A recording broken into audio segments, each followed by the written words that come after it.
The meeting for the Transportation and Telecommunications Committee will now come to order. I'm Mike Moser. I represent District 22. I'm the chair of the committee. Introductions by senators. We'll start with Senator Bosn. Carolyn Bosn, District 25. Senator Tom Brandt, District 32, Fillmore, Thayer, Jefferson, Saline, and southwestern Lancaster counties. Barry Kay, representing District 40, which consists of Holt, Knox, Cedar, Antelope, northern part of Pierce, and northern part of Dixon County.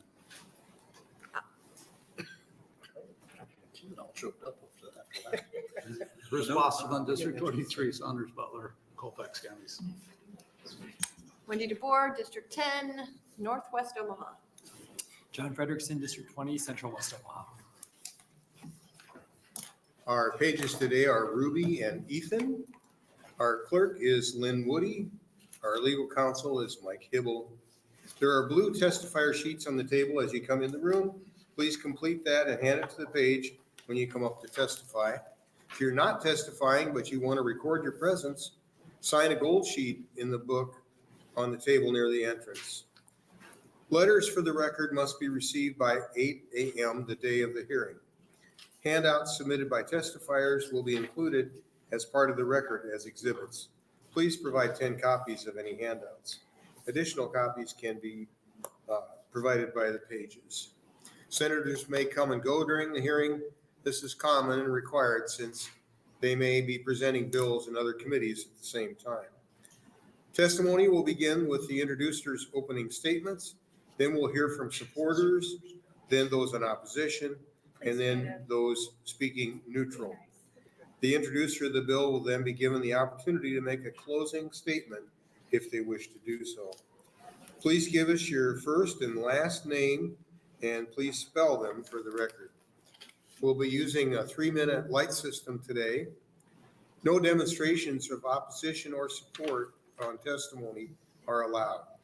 Be sure to turn off your cell phones.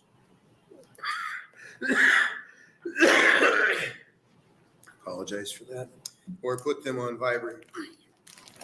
All right, our first bill today is 891.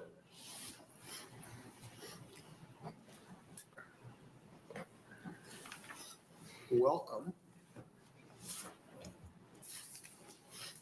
Thank you, Chairman Mosier, and good afternoon, members of the Transportation and Telecommunications Committee. For the record, my name is Carolyn Bosn, CAROLYN-BOSN. I represent District 25, which consists of the southeast part of Lincoln and Lancaster County, including Bennett. Legislative Bill 891 addresses the need to clarify the current statutory definition of a motor vehicle manufacturer. It will clarify in statutes that those who distribute, manufacture, or assemble motor vehicles, trailers, or motorcycles as a manufacturer, regardless of their method or distribution. The issue was brought to my attention by the Nebraska New Car and Truck Dealer Association. Every state, including Nebraska, licenses and regulates motor vehicle dealers and manufacturers. That licensing is necessary to address the multitude of issues regarding the availability, sale, and service of what is likely the second largest investment most consumers will make. For well over 50 years, the legal responsibilities of manufacturers and dealers have been established and evolved by the legislature under the police power of the state. In 1971, the Nebraska Legislature at Section 60-1401.01 identified the franchise system as the method of distribution of new motor vehicles in Nebraska. There are licensing and franchise laws in every state. In many of the state's laws, the definition of manufacturer included the term franchisor or franchisee. That definition has served the public well and mostly continues to do so. The law clearly identified the different responsibilities and distinctions between dealers and manufacturers. Virtually anyone could define and distinguish the difference between a dealer and a manufacturer. However, now that definition is in need of updating so that all manufacturers are treated the same and our laws regarding manufacturers remain enforceable and unchanged unless deliberately changed. Nebraska law clearly regulates the motor vehicle industry and needs to continue to do so. This bill amends the Nebraska definition, so our existing laws clearly apply to every manufacturer, regardless if they use a franchisee or not. The bill does not make any other changes to our laws regarding dealers and manufacturers, nor does it change in any way how a manufacturer is regulated. The various laws, including warranty laws, lemon laws, licensing laws, and advertising laws, are unchanged. Only the definition of manufacturer is intended to be clarified. There may be testifiers behind me who are concerned about a new service center that just opened in the Gateway Mall in Lincoln and the potential that this bill would mean that location has to close. I assure you that is not the intent of this bill. The service center will be able to service their own electric vehicles. I, along with many of those individuals, want to make sure that electric vehicle owners in Nebraska are able to service their cars here in Nebraska and do not have to go to another state for the purpose of servicing the vehicles. I am working on an amendment, and it may have been passed around or is going to be passed around, that I worked in conjunction with some of those individuals who are representing electric vehicles and also the new car and dealers, that would alleviate those concerns and clarify language in this bill. As soon as I do have it, I think it's maybe getting passed around now. Is that what's getting passed around now? Okay. I will share it with you now and also let you know that I believe they will testify that that alleviates their concerns, but I'll let them speak to that themselves. Thank you for your time and attention. I'd be happy to take any questions if you should have them. Mr. Todd from the Nebraska New Car and Truck Dealer Association will be following me and may be able to better answer some of the other questions that you may have if I cannot. Thank you. Our comments we received were 3 in support of the bill, opposing the bill 105, and 1 neutral. Questions for the testifier? Let's see. Well, thank you. I guess they're going to let you off easily. This is my first hearing, so I appreciate that. Well, we'll get around to it. Yes. The new will wear off. Okay, supporters for 891.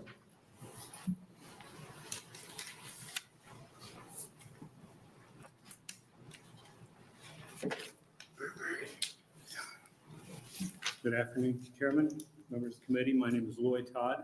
That's Lloytodd. I'm the president of the Nebraska New Car and Truck Dealers Association.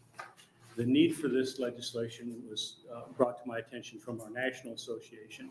And as the senator indicated, there are some 13 states who define the motor vehicle manufacturer, including the term franchisor or franchisee, because until recent years, that has been the pretty much exclusive manner and the dictated manner by Nebraska law on how to distribute new cars and trucks.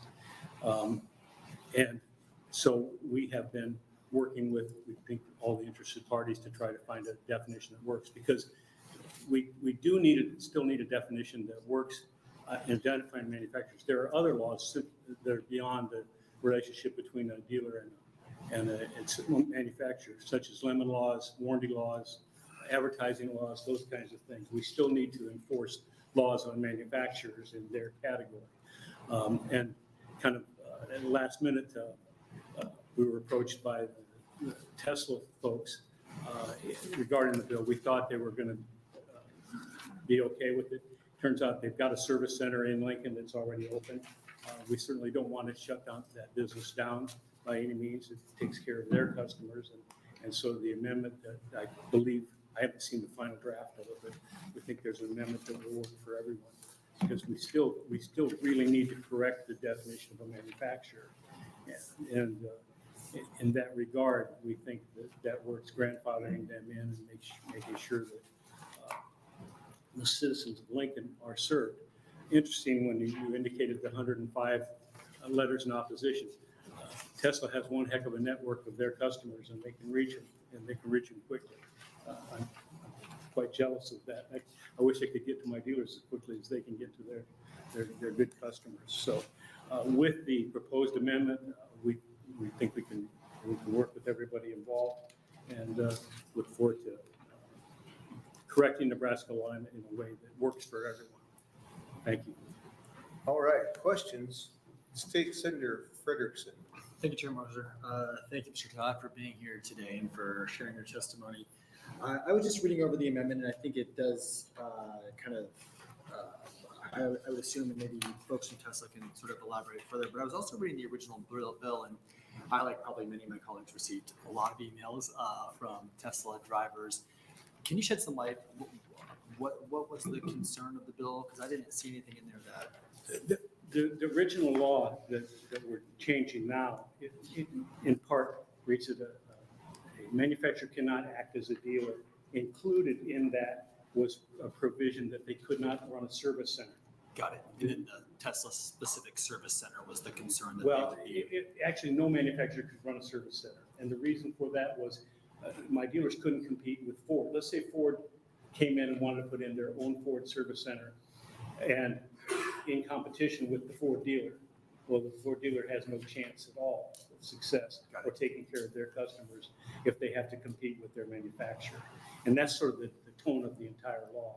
And so what we have here is a situation where I hate to give Tesla's argument for them, but I mean, it's their customers. They don't have dealers, and it's the people who the Tesla owners in Lincoln and Omaha.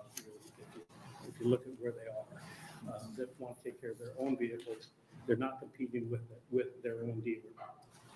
Got it.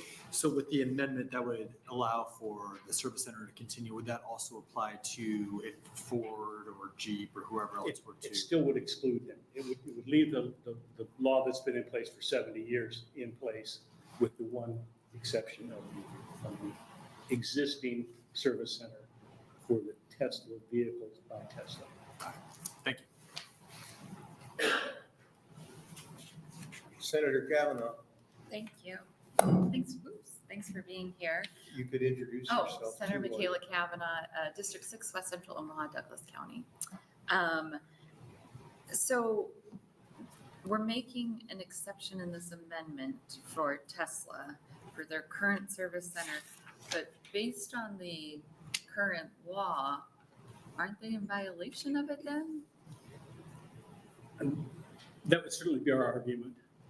However, what we're finding is because they have never been a franchisor, that they don't squarely meet the definition of a manufacturer under Nebraska law, because Nebraska law defines a manufacturer as someone who manufactures motor vehicles, and it's the same term as a franchisor. And so that, and 13 states have the same difficult description. And how long has this service center been in operation? Do you have, yeah, I mean, it's not your I company. have never seen it. It's my understanding that it hasn't been very long. I think this year. Okay. Okay, thank And you. they'll be here. They're here. Thank you. Senator DeBoer. Thank you, Senator Moser. Thank you for testifying. Can you put this in context for me of the conversation we've been having about this very issue for the last several years about, the three-tier system and Tesla and how it fits within that or doesn't fit within that? What we have here, how does that fit into that conversation? Well, nothing's really changed other than we now find this definition. The existing definition probably created a loophole that would let someone who has never had a dealer come in and operate totally outside of the law. And so that's kind of where it evolved. And had they not opened a service center and been in existence, and we were surprised this morning by that information. It just changes the posture of our association's stance on it. We're willing to work with them. We don't want to close down a business that some customers are already relying on using. So you're saying that the news this morning that there was a service center in Nebraska was new to you this morning, that information? Yes. Okay. Because in the past, I know that one of the things we were talking about is whether or not the service station, or the service center would disrupt the three-tier system. And you're saying we're good like it is as long as it's just this one carve-out? Yes. So what if someone else who, I don't know, ABC Electric Car Company wanted to have a service here? Would they be allowed to service electric cars in Nebraska? Not under my understanding of the terms of this amendment that's being offered. Only Tesla? Yes. Well, they'll be grandfathered in because they already exist. Okay, so if we discover that in Seward, there's a ABC electronic car service center, then they would be fine because they'd be grandfathered in? No. No, I'm saying if we discovered there was another one, you discovered this morning the Tesla one exists, we discover someone else has, I'm saying it's not specific to Tesla, it's just specific to people who've already existed, to, Yeah, Service as of the companies. effective date in the act. thank you. Yes, okay, thank you. All right, other comments? Senator Brandt? Thank you, Chairman Moser. Thank you, Mr. Todd, for your testimony today. To clarify, in Nebraska, if a year from now, there were a new manufacturer, startup, the only way they could service cars is they would have to have a franchisee that a manufacturer cannot directly sell or service his own vehicles in the state of Nebraska under the proposed law. Under existing law and the proposed law. Right. Yes. Okay, thank you. Okay, thank you for your testimony. Thank you. More supporters? If you plan to testify, please come up and get in the front row so it's a little quicker to get in the testifier seat. Welcome. Thank you. My name is Josh Eichmeyer, Josh-Eichmeier. I'm the Executive Director for the Motor Vehicle Industry Licensing Board. And our board had met actually this morning for a board meeting, and they support the bill. As a regulatory agency, anytime we can get clarity, making terms less ambiguous, we think that's a good thing, so that it makes our life a little easier, and we're not put in the position of having to interpret something that may eventually be found to run against what the legislature's policy preference is. And so with that, I just wanted to express our board's support of the bill. Thank you. Did you spell your name? Yes, Josheickmeier, Josh Eichmeier. Okay, great, thank you. If you did that already, I No, you're, apologize. Okay. easiest question I've gotten all day. It's hard to keep all the balls in the air here. Totally understand. Okay, questions for the testifier? Thank you so much for your testimony. Anybody else in support of 891?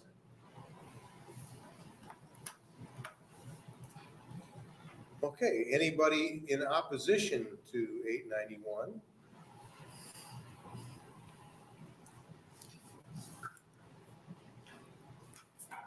Welcome. Thank you. Good afternoon, Chair Mosier, members of the Transportation and Telecommunications Committee. My name is Mary Vagalis, M-A-R-Y, V is in Victor, A-G-G-A-L-I-S, and I'm appearing before you today as a registered lobbyist for Tesla. Tesla is opposed to LB 891 as introduced. Since its inception, Tesla has provided a direct sales and service experience to its customers. Tesla has never had a franchise relationship with a dealer in Nebraska or in any other state.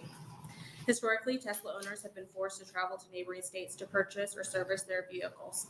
And despite these laws, Tesla is obligated under Section 60-2702 to make warranty repairs to its vehicles. Nebraska law currently allows Tesla to operate a service center for the purposes of providing service, including warranty repairs in state, rather than requiring technicians or customers to travel across state borders. Under this authority, Tesla has opened a service center in Lincoln. We are excited about making an investment in the state and the opportunity to provide job growth and consumer care. LB 891, as introduced, would jeopardize that investment. As was mentioned previously, this morning, we worked with Senator Bosn's office and the New Car and Truck Dealers Association on a draft amendment that would resolve our concerns with LB 891. The proposed amendment would allow Tesla to provide warranty and non-warranty service to its customers in Nebraska through service centers that work exclusively with Tesla vehicles. As more and more Nebraskans become Tesla owners, this policy will help ensure that they have convenient access to service experiences. Thank you for your time. I'm happy to answer any questions. Chad Hart, the manager of the Lincoln Service Center, will follow behind me if you have specific questions about how they operate. Senator Frederickson. Thank you, Chair Moser. Thank you, Ms. Douglas, for being here to testify.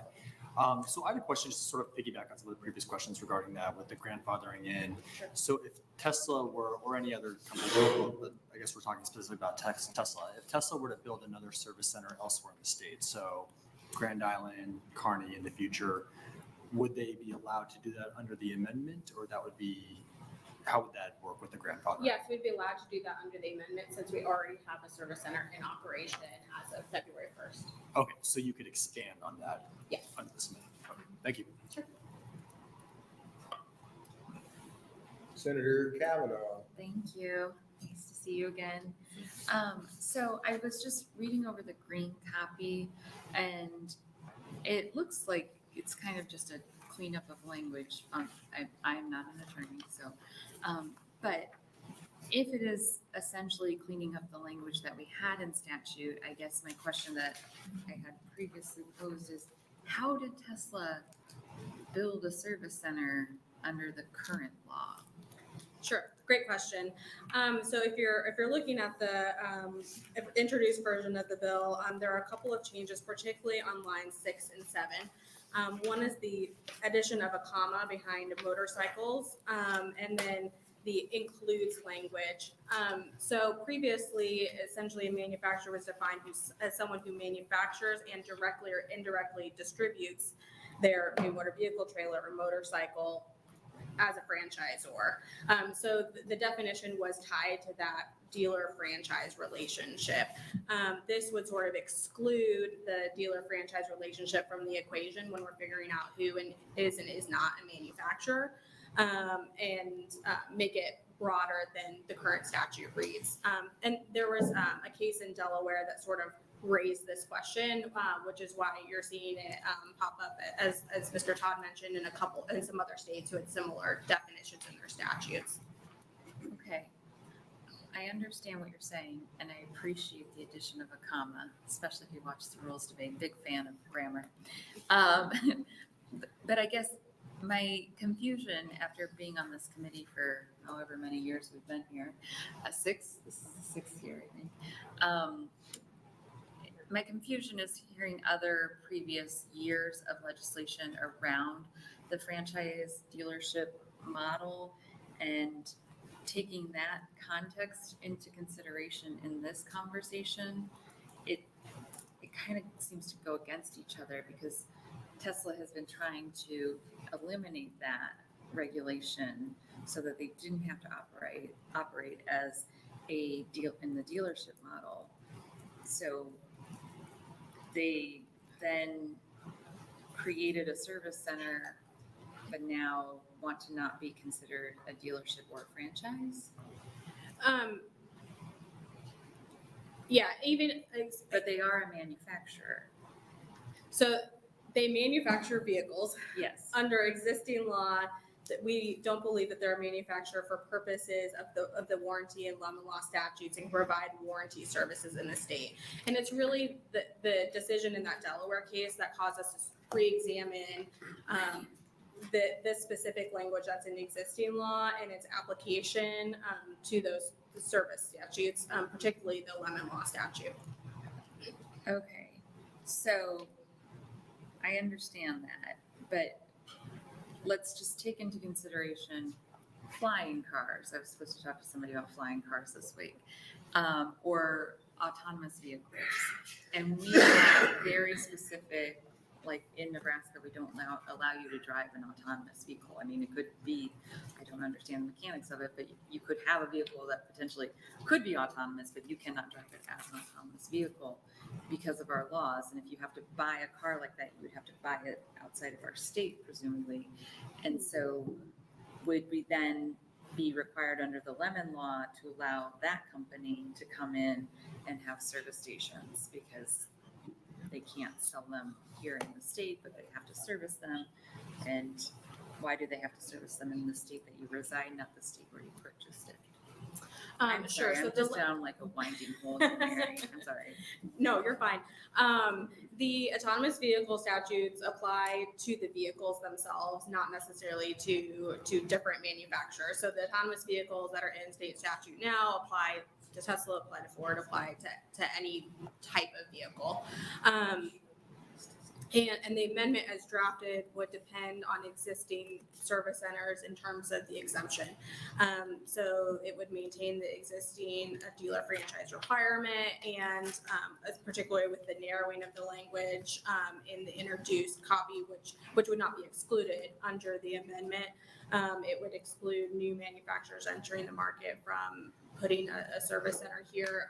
They'd still be able to, obligated, to perform warranty repairs, just as Tesla has been. We either send folks in from out of state to provide that service, or we ask our customers to see if they're travel to or tow their vehicles out of state. I have one more question. Okay, so the amendment basically makes it so that the current status quo is okay and on the up and up. But it does give Tesla an unfair advantage over future companies that might want to do the same thing by making this exception that you said would allow Tesla to then open up additional service sites throughout the state, but no other company can. So aren't we essentially creating a monopoly for Tesla in that sort of niche? I understand it is very niche and it is Tesla, and Tesla is its own thing, but aren't we essentially creating a monopoly? Tesla would support a broader exemption that applies to any manufacturer that does not already have an existing franchise or relationship in the state. The language was negotiated among other parties who have different interests. And so it's drafted to protect the jobs and facilities that are in place now. But, as a broad policy argument, we would support something broader than that. But I think other interests involved would have objections to that. Okay, thank you. Thanks for answering my questions. All right, thank you for your testimony.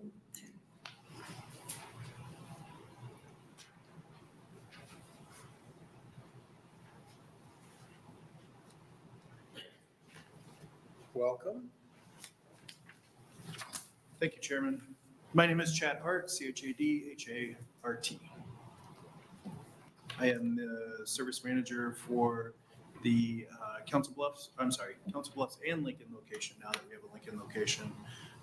The Lincoln location opened, I believe, I don't have my work calendar, it won't come up in this room, but I believe it was December 18th that we actually officially took possession of the building from the landlords. I was born in Lincoln, Nebraska. My wife was born in Aurora, Nebraska. She's a registered nurse at St. Elizabeth. We reside in Ashland, Nebraska. Our kids have either graduated from or currently attend Ashland Greenwood Public Schools. I'm the assistant chief for the fire department. I'm an EMT. All of that to say, like, my Nebraska roots run very deep. I am very excited to bring Tesla into this state and support our customers, and I want to help keep it here. I've been with Tesla since 2017. As I stated earlier, I currently manage the Council Bluffs and the Lincoln location, along with our mobile service staff. As I stated, our Lincoln Service Center recently opened, and we plan to serve the needs of roughly 3,200 Nebraska customers, Tesla customers, for all their service needs, both warranty and customer pay repairs. Currently, we have 3 employees on staff at the service center.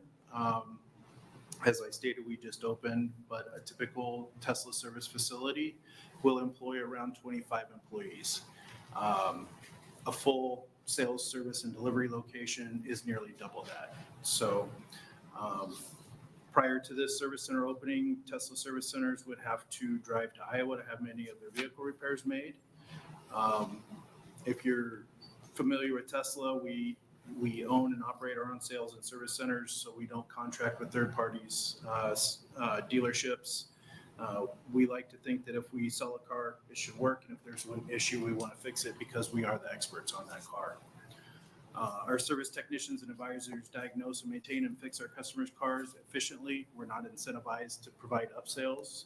We do the repairs that are needed, and we do them at a fair price. Average hourly service position pays somewhere between $22 and $32 an hour to start, depending on the role. We have a full benefits package. I currently have the option to pay $0 for healthcare for my family of 6, which is a major advantage in today's economy.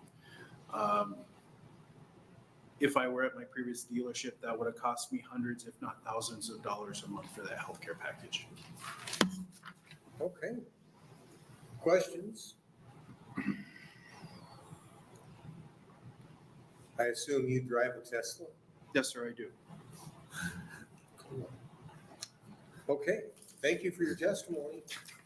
Anybody else that would like to testify?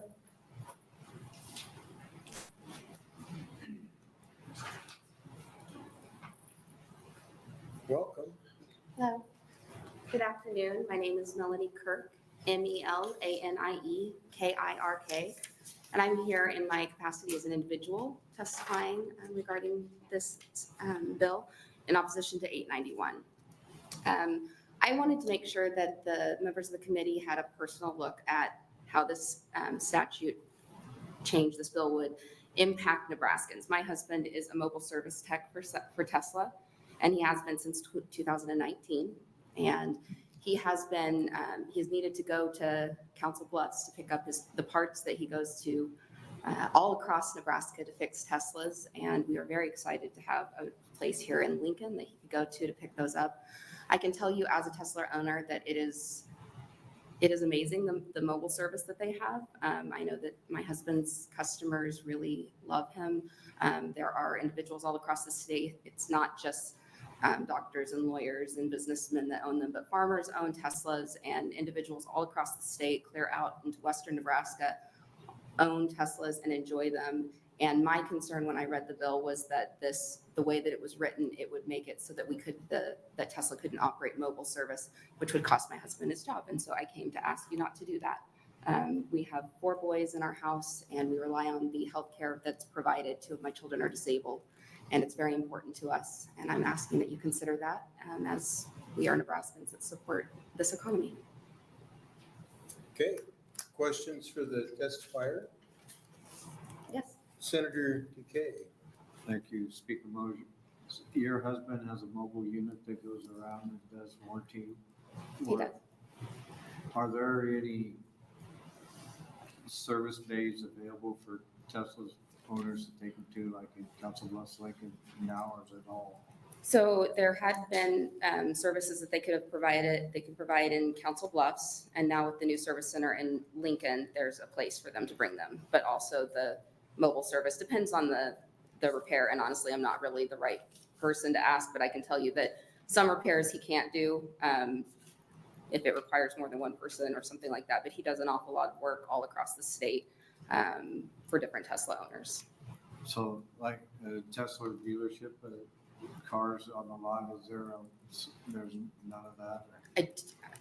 Not really the right person. I know he doesn't sell them. Okay. He just services the vehicles that people already own.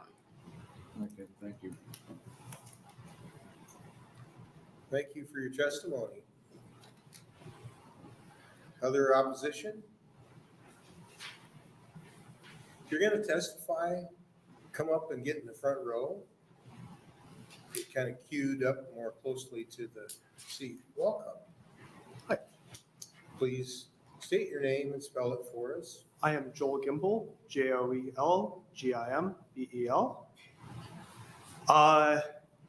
I'm sorry, I'm a little new to this. I'm a tech founder, not a lobbyist. So forgive my stumbleness here. I'm used to working with computers, which are easier to deal with when you talk to than legal work. I'm a Tesla owner. I have been since 2018. And back then, the service, they called them Rangers, would come out and work on your car. Whether there was snow in your driveway or not, they came out and they got down into the snow and worked on the driveway. Otherwise, you had to take it into Council Bluffs. And the one time I've had to do that, I had to get a hotel in Council Bluffs to be able to allow them to service, because it doesn't make sense to drive to Council Bluffs, grab the rental from them, come back and be able to do the work today. So as you extend out into Nebraska, as a person that owns this vehicle, it doesn't make sense to not be able to have the service center for someone that owns it.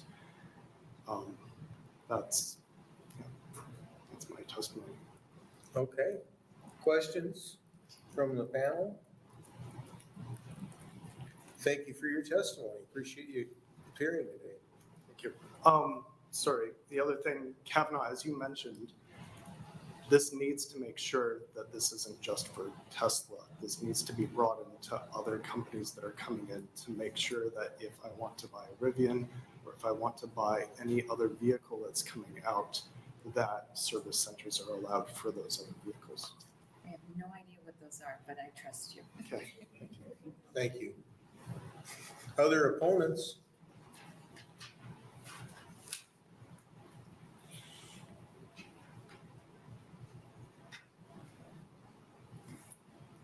Most of the opponents must be tech types. They send in emails. Neutral testifiers? Anybody here to speak in the neutral capacity?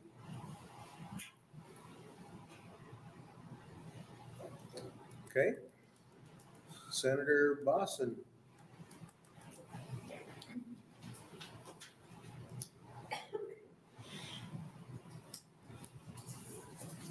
Thank you, Chairman Mosier and members of the committee. I took some notes. I think the amendment will, hopefully we can come to something that resolves some of the concerns of those who testified in opposition. And I look forward to the opportunity to continue working with them on that.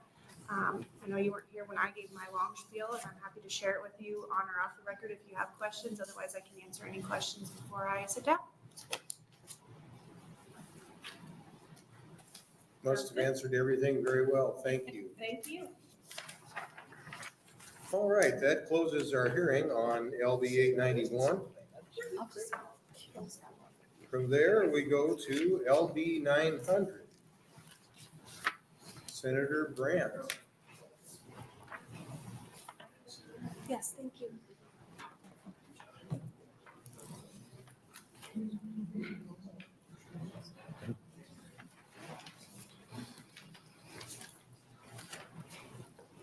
Floor is yours, Senator.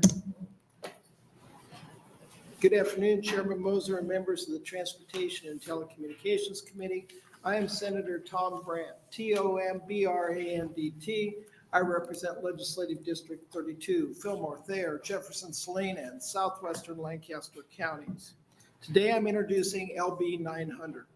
This bill will make one simple change: increase the length of a truck from 40 feet to 45 feet. Specifically, this change is intended for what's called a straight truck. A straight truck would be a single frame vehicle with a fixed trailer or box. Think of a moving truck like a big U-Haul truck. All of the surrounding states have a maximum length of 45 feet, except for Wyoming, where it is 60 feet. NDOT does not define what a straight truck is, so that's why it just says truck in the bill. And this does not affect weight limits.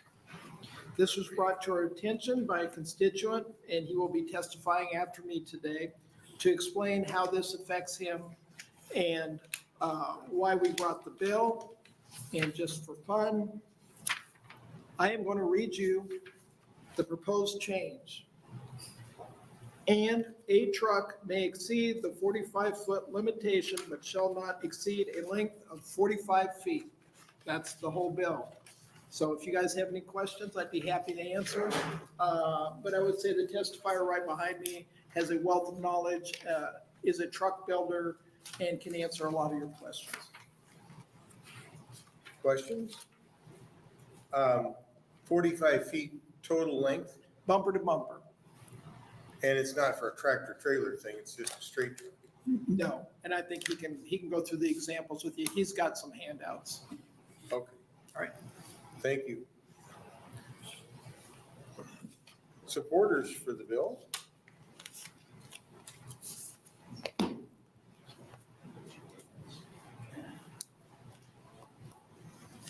Welcome. Good afternoon, Chairman Mosier and the committee. I am Cody Lightwine, CODYLIGHTWINE. I currently serve as mayor of the city of Geneva. And then for work, I work for Norder Supply based out of Bruning, Nebraska. We are an agricultural retailer. I'm involved with safety, compliance, and risk management there, as well as facilities and equipment purchases. And because we're a small company, I spend about 3 or 4 months in our busy season behind the wheel of a truck, doing it for real. Thank you. So when I was looking for a new truck, I did some research. In order to maximize our efficiency, we need a 26-foot box. And to do that, we run into some issues with that 40-foot length limit. I was very surprised to see that myself, being a CDL holder with medical clearance and a lot of training to drive a truck, was only allowed to be 40 foot, while somebody who's retired and perhaps has very little training and just simply a Class O operator's license can run a 45-foot motorhome through our state. It seemed to me that the highly trained driver should be given at least as much latitude as the person that has virtually no training. As Senator Brandt said, we're not trying to increase weights with this, just simply trying to get more length to allow us to more efficiently serve our customers. As most of you know, farmers continue to grow, so it takes more and more product to serve their needs. So this length law change would allow us to haul 15 to 20% more product. And as you're all aware, finding labor in rural America is also a challenge. So if we can be more efficient by putting less trucks on the road, and I think that makes us all better and makes it safer for everyone. I don't think this length change will cause any challenge with our roads. As Senator Brandt pointed out, all the states around us except Wyoming are already at 45 feet. Our roads are the same as the roads in Kansas, Iowa, and Missouri. We also have several distributors that bring us products from those other states using straight trucks, and it would make it much easier for them to comply if our laws were consistent with those around us. I think it will also could benefit the beverage industry, building materials distributors, and others who also gain this additional cargo space by allowing this truck length to be extended.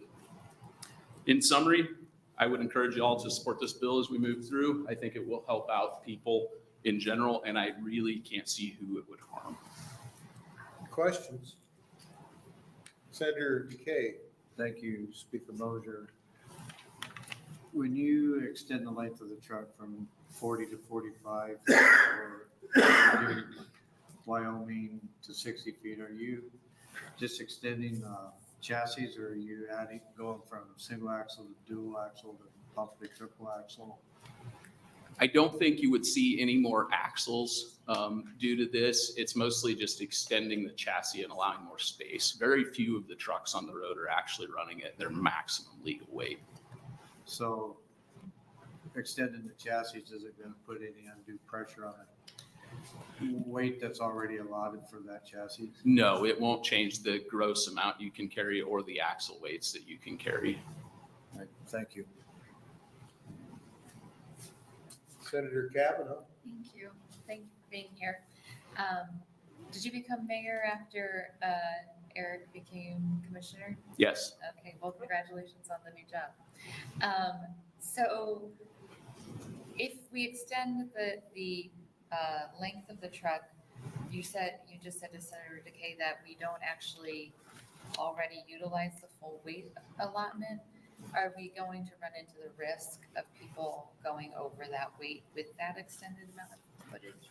I don't think that risk is any different than anybody going overweight with any truck that's on the road. That's why the carrier enforcement guys and the scales are out there, is to make sure everybody complies. Okay, great, thank you.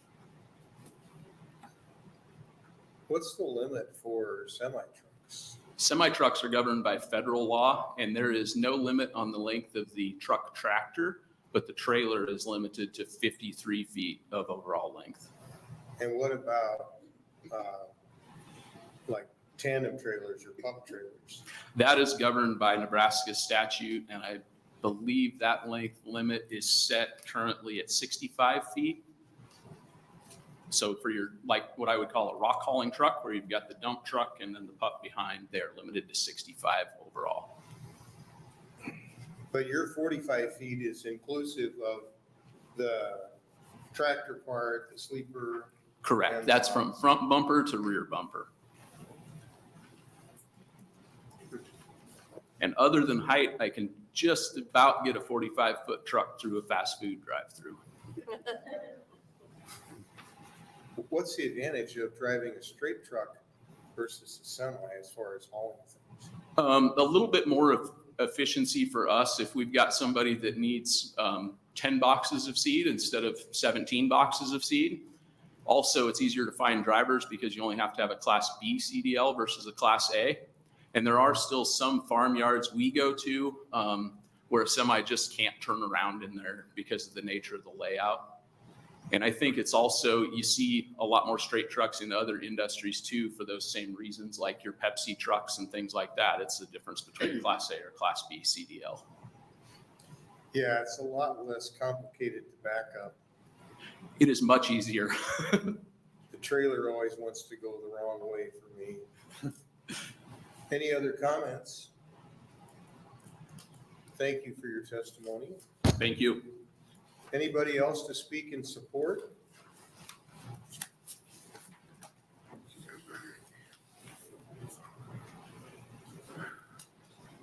Welcome. Good afternoon, Chairman Mosier, members of the Transportation and Telecommunications Committee. Good afternoon. My name is John Cannon, Joncannon. I'm the Executive Director of the Nebraska Association of County Officials, also known as NACO, here to testify in support of LB 900. First, I want to thank Senator Brandt for bringing this bill up. When we take positions on legislative bills, we spend probably more time on this bill than most other ones, and there was a lot of really good, hearty conversation. There are some concerns that we have, of course, but I'll get into those in just a little bit. You're going to hear from highway superintendents about potential costs that come from extending the length of our straight trucks. Those are going to be things like they're going to need to move guardrails, they'll need to move stop signs, they'll need to move sewer lines. And we certainly agree with those sorts of things. I mean, those are costs that are borne by government, and this would drive up the cost of government. However, we want to balance that against the cost that it puts on our citizens. And so to the extent that every state surrounding Nebraska has at least a 45-foot length limit, it seems like there would be a cost for those folks that are going to be operating, particularly on the borders when you're going from one state to the other. And so to the extent that our citizens are the ones that are most are going to be affected by it, the cost to government probably does not exceed the cost to our citizens. If you don't go this way, we're going to end up being in support of it. Our support was going to be conditioned on how do we address the cost, but when we tried to look at what, if we submitted a fiscal note, what that might look like, it was really kind of ephemeral. It was very, very difficult for us to kind of really nail down what those costs might be. Like I mentioned, moving guardrails, moving stop signs, moving sewer lines, those are the things that we'd be looking at. We just don't know what that inventory looks like. What we would like instead is just kind of a renewed interest or commitment from members of this committee to address the funding that comes with those sorts of unintended consequences. Just settle for this reminder as part of this hearing. We would certainly be opposed if weights increased. And on the subject of costs, I do want to mention that there is LR1CA out there by Senator John Kavanaugh. Would love it if you all signed on to that, as well as LR287CA, or I'm sorry, LR1CAs by Senator Blood, LR287CAs by Senator John Kavanaugh. Those are things that address costs to local political subdivisions. We'd certainly love your support on those sorts of things. With the majority of costs lie with our counties. In our big counties, the roads budget is only about 14% of the total budget. That's for counties 50,000 people and up. For medium counties and small counties, it's about 30 and 31% respectively is where those costs lie. So those are the sorts of things that when it comes down to it, if you're driving up the cost of government, that of course leads to increased property taxes. And so that's something we would just like this committee to be mindful of when we vote on these sorts of things. And so with that, I'd be happy to take any questions you might have. Senator DK. Thank you, Chairman Mosier. Mr. Cannon, as look at the map, we're in the donut hole of states all the way around us that have extended the length of the trucks, and including Wyoming. Do you have an idea when those states change those statutes from 40 to 45, or how long they've been in? My understanding is that Kansas changed theirs within the last 5 or 6 years. I think the remaining states, they've been around longer than that. So reconfigured intersections as far as stop signs and stuff, was there, and maybe somebody else can answer this too when they get in the chair, was there a lot of heartburn and having to redo stop signs and guardrails and stuff, or was it pretty much status quo where they were already at? Not that I'm aware, but my understanding is that in Kansas in particular, they don't have quite the same requirements that we do as far as having guardrails on your roads, particularly over bridges and whatnot. And so therefore, I think it's a little bit of an apples to oranges comparison, comparing us to Kansas necessarily, just because we have slightly more stringent requirements in some ways on our county, on our roads and our county roads in particular.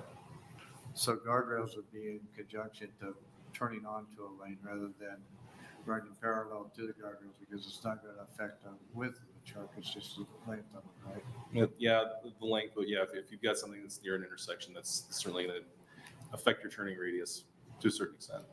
All right, thank you. Yes, sir, thank you. Turning radius, oh, I'm sorry. You're okay. You're okay. You first. Okay, I can do this again then. yes, well, pull the trigger more quickly. Okay, sorry. My brain doesn't work that, I'm in another mode already. Turning radius is determined by where the axle is, right? Yes, sir. I mean, if you add 5 feet on the back end, it's not gonna change your turning radius, although the back end will swing a little bit more when you turn if your box is cantilevered out beyond the axles. And I would assume those axles can be adjusted if you have a load that you need to balance over the axles. That part I do not know, sir. How would this change guardrails or stop signs? Well, with stop signs, I mean, and as you mentioned, I mean, if you're cantilevered and you're swinging out a little bit further, you might have a wider turning radius. You might, if you're tempted to cut a corner, if you've been using a 40-foot truck, now you're in a 45-foot truck, you might not realize exactly what that's going to do when you take a corner. Those are the concerns that, and again, you'll get more of this from the highway superintendents and whatever their testimony or their letter is, but that's the understanding that was brought forward. And so we're concerned about cost, but again, like I said, we want to balance those costs with cost for our citizenry, and this is something that our citizens would seem to want to have. Yes, I would think that you'd want to do the right thing for the businesses in the state and, adapt to the changes and try to make it work. Yes, sir. I've heard a lot more damning testimony than yours. Well, and again, we're in support of this, sir. I mean, we don't want to damn anybody. You asked my question, probably better than I could have done. So I'm great. sorry. Nope. Okay, any other questions? Thank you very much. I Yeah, appreciate thank you, your sir. testimony. Further testifiers?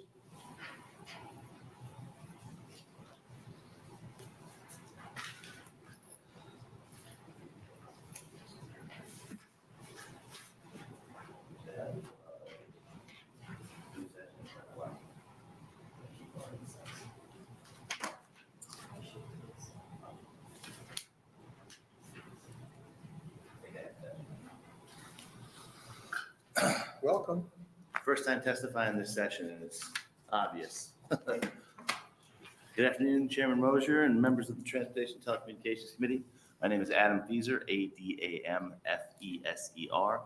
I am the Director of Cooperative Advancement for the Nebraska Cooperative Council.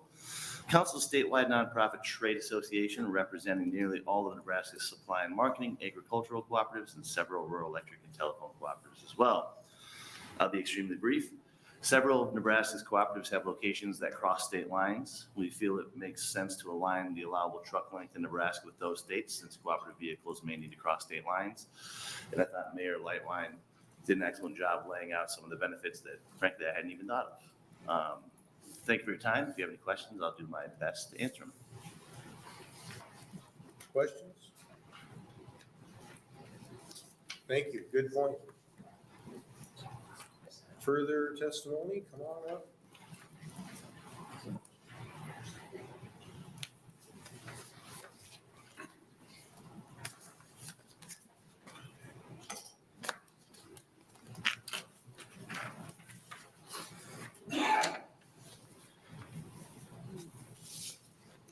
Good afternoon, Chairman Mosier and members of the Transportation and Telecommunications Committee. My name is Jay Ferris. It's Jayferris. I'm the Director of Political Engagement for Nebraska Farm Bureau. On behalf of the Nebraska Ag Leaders Working Group, we offer our support for LB 900. For your reference, those members of the Ag Working Group consist of the Nebraska Cattlemen, the Nebraska Corn Growers Association, Nebraska Farm Bureau, Nebraska Pork Producers Association, Nebraska Sorghum Producers Association, Nebraska Soybean Association, Nebraska State Dairy Association, Wheat Growers Association, Renewable Fuels of Nebraska, and in addition, not a member of the Ag Leaders Working Group, but the Nebraska Grocery and Industry Association has asked that they be added to this offering of support. Simply, I'm going to agree with what everybody has said before me. This makes sense to have our laws in Nebraska be similar to those around us. We think it just leads to better efficiency within the agriculture industry, but also with business and trucking. We do not believe that we'll add any safety concerns to that. So with that, I would encourage your support of LB 900 and advance it from committee. Okay. Questions from committee? Seeing none, thank you for your testimony. Thank you. More supporters for LB 900?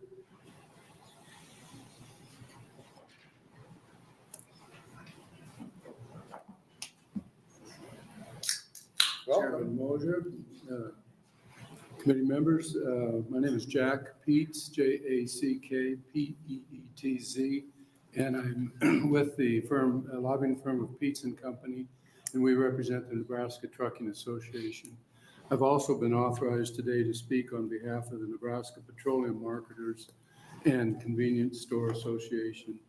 And we are in support of Senator Brandt's bill. We think adding the additional 5 feet to the truck will allow for some efficiencies in the trucking industry, which benefits our members.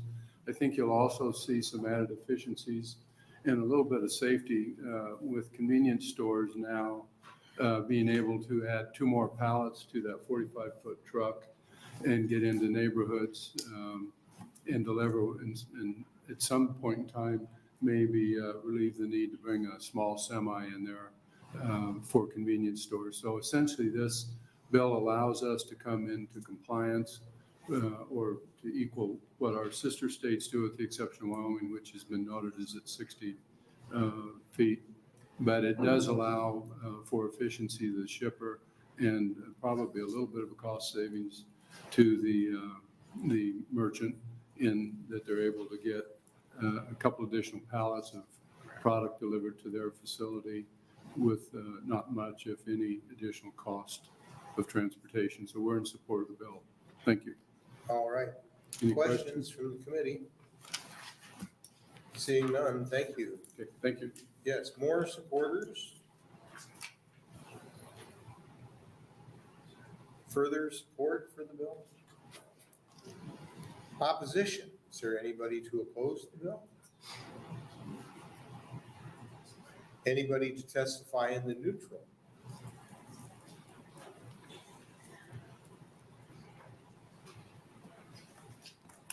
Welcome. Good afternoon. This is also my first time in front of the committee, so thank you for having me this year. Good afternoon, Chairman Mosier and members of the Transportation and Telecommunications Committee. My name is Vicki Kramer, VICKI-KRAMER, and I'm the Director of the Nebraska Department of Transportation. I'm here today to testify in the neutral capacity for LB 900. In the interest of time, I want to make sure that I say that on the record, I concur with many of the arguments that were made today for support of the bill for LB 900. I want to thank Senator Brandt for his coordination with the department as we worked through what the potential implications of this bill could be. As previously referenced, we talked through the importance of making sure that we understood axle weight. We talked through the importance of making sure we understood what implications of truck length were. Upon conversations with our traffic engineers and many of our district engineers, we came to the conclusion that we did not oppose LB 900 and we supported the truck length increase from 40 to 45 feet. So again, I want to thank Senator Brandt for his coordination.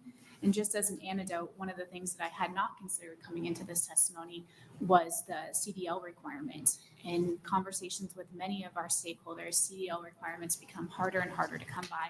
So being able to allow and support the agricultural community with this increase, I think is also beneficial. So thank you for the opportunity to testify, and I'll have any questions, answer any questions you might have. Senator Bosn. Thank you, Chairman Mosher. Thank you, Director, for being here. Real quick question on the fiscal note. It says on here that if we're passed, there's minimal fiscal impact to NDOT is estimated for the reduction in the number of overlink permits issued. My question is, we've heard some other discussion before about signs and that. Are there, the way that reads, we already have vehicles probably in this range you can get a permit for, so we shouldn't see, this kind of eliminates that need for getting that. Thank you for the that question. waiver to do that. Thank you for the question, Senator. Our traffic engineers looked at it and we did not see any fiscal impact, that many of our roadways on the state system were already able to support this truck length. Thank you. Further questions? Thank you for coming to testify today. Thank you, Senator. Anybody else to testify in the neutral? Senator Brandt, come on up.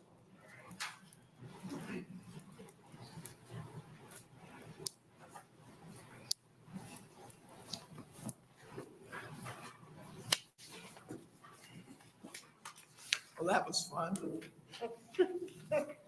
All right, let's rehash here real quick. So going to 45 feet will make us more efficient. It'll be easier to handle these trucks than it is the semis. NACO's testimony said this 45 feet will get us just like all the surrounding states except for Wyoming.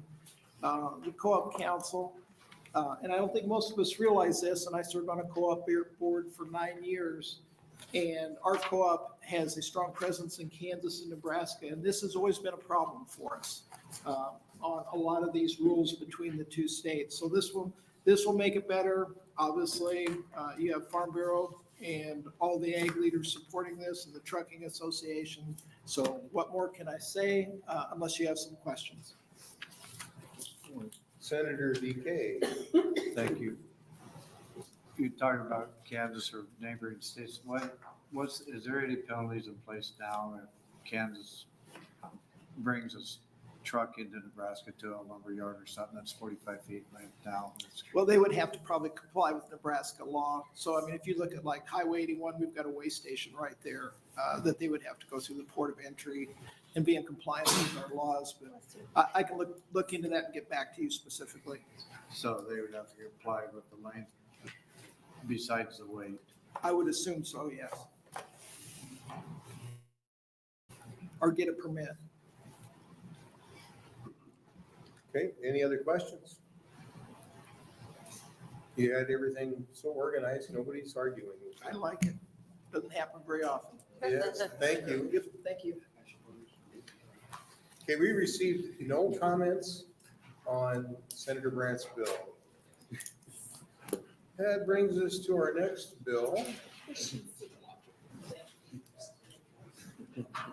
1033.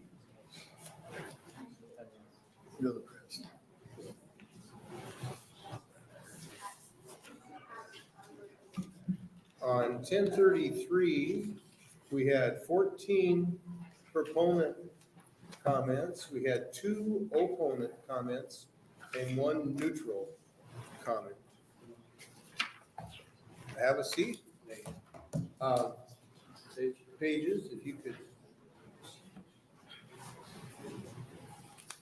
It would be helpful if the pages could be a little quicker to get out to pick up stuff when the testifiers come up. Otherwise, if you wait for them to sit down, then we wait for you to pick them up. So, thank you, Senator Lippincott. Welcome. Good afternoon, Senator Mosier and members of the committee. It's a pleasure to be here this afternoon. Thank you. My name is Lauren Lippincott. That's spelled Loren Lippincott, and I'm here representing District Number 34. I introduce you LB 1033, and it's regarding texting while driving. Current state law prohibits texting while driving. However, as written, it is a secondary offense, meaning that it cannot be the main reason for a law enforcement officer to stop a vehicle. Now, if someone is stopped for a primary offense, such as running a red light, an officer who observes that driver texting can then issue an additional citation for texting while driving. LB 1033 strikes the secondary offense language. Without that language, it is considered a primary offense. And what this means is that a law enforcement officer will be able to pull you over when they see you driving and texting. The language is clear and simple with the stricken language. We all have stories of people directly or indirectly in our lives who have been hurt or even killed by bad driving decisions, phone-related or not. Our roads must be kept safe, and although we cannot legislate human nature, of course, we can enforce certain rules for the road. In 2021, a report, according to Nebraska's Department of Transportation, distracted driving accounted for 12% of all total traffic crashes in Nebraska in the year 2019, while speeding crashes accounted for 6%. According to DOT here in Nebraska, in a 2021 report, rear-ended crashes have increased almost 22% since 2011. Nebraska has seen an increase of nearly 32% of distracted related crashes since 2021.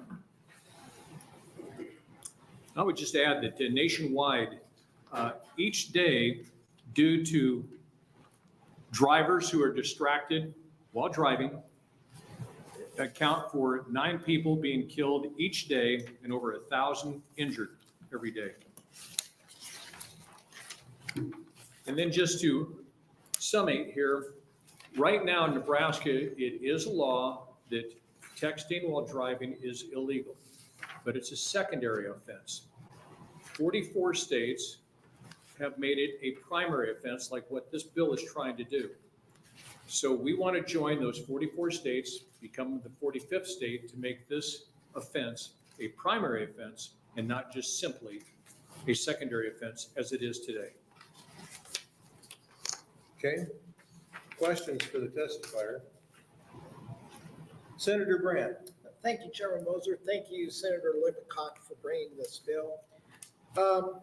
I'm driving down the road and I'm observed, I suppose, texting. Get stopped by the officer. How does he know I was texting? Because I don't want to give him my phone and my phone is off. And what if I refuse to give him the phone? I mean, how do you enforce this law? If it's his word, my word, I wasn't texting, I'm not going to give him my phone. I think that's an infringement of my rights. Does the bill address this? Well, I'm sure it's just your word. If you took it to a court of law, of course, you would have a history, and everything's recorded nowadays. A lot of these officers carry a camera on them. So everything is by hour, minute, second. And if you're texting and you send a transmission, that can be tracked. However, it would be just your word. As you know, right now, an officer will stop you for speeding, for instance, and he'll say, well, were you wearing your seatbelt at the time? You'll say yes or no. So there is some honor in the whole matter. So if this bill passes, can I still talk on my phone while I'm Yes. driving? And that's still a secondary offense? Well, talking on your telephone has nothing to do with this bill. So you can talk on your telephone. This bill addresses texting only while driving, not at a stoplight while the car is stopped, but while driving. So it's, okay, thank you. Yes, sir. Or MapQuest. That's not considered texting. That would not be considered texting. Other questions? Go to Senator Bosn. Senator, a little higher. There. Bosn. Thank Do we you. pronounce your last name with a hard Z or an S? It's a hard Z, Bosn. like, yep, Thank you. Bosn. You're totally fine. I've been called worse, I'm sure. So my question with this, to kind of share off of his concerns, this talks about striking the secondary language only, making it a primary offense. So right now, I can be texting and an officer can drive right by me and see me doing it. But if I'm not violating any other laws, I cannot be pulled over for that.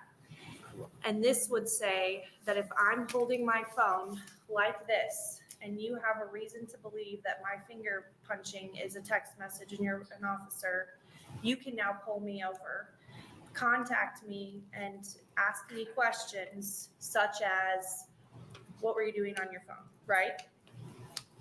Is that your understanding? Okay, so the concern I have with the language, and maybe I'm incorrect because I have no experience doing traffic law, or very little.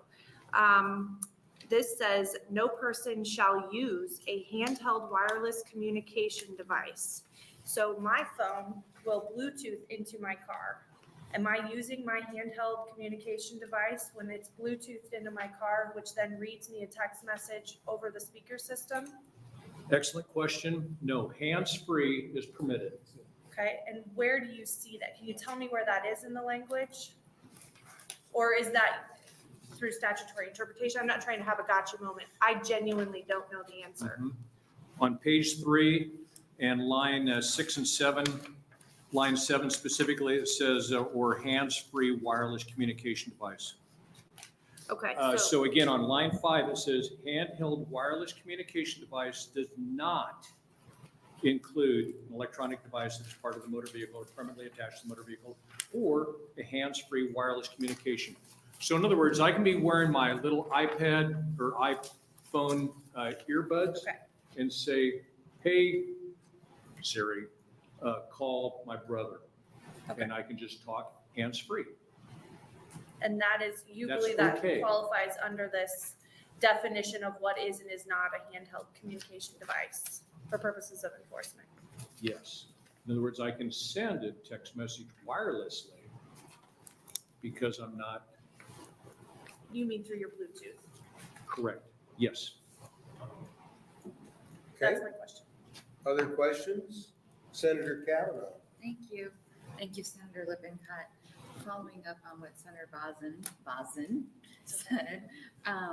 So on that same page that you just referenced, then it goes on to say on lines 9 and 10, written communication includes, but is not limited to, text message, instant message, electronic mail, and internet websites. And I think somebody asked the question about MapQuest.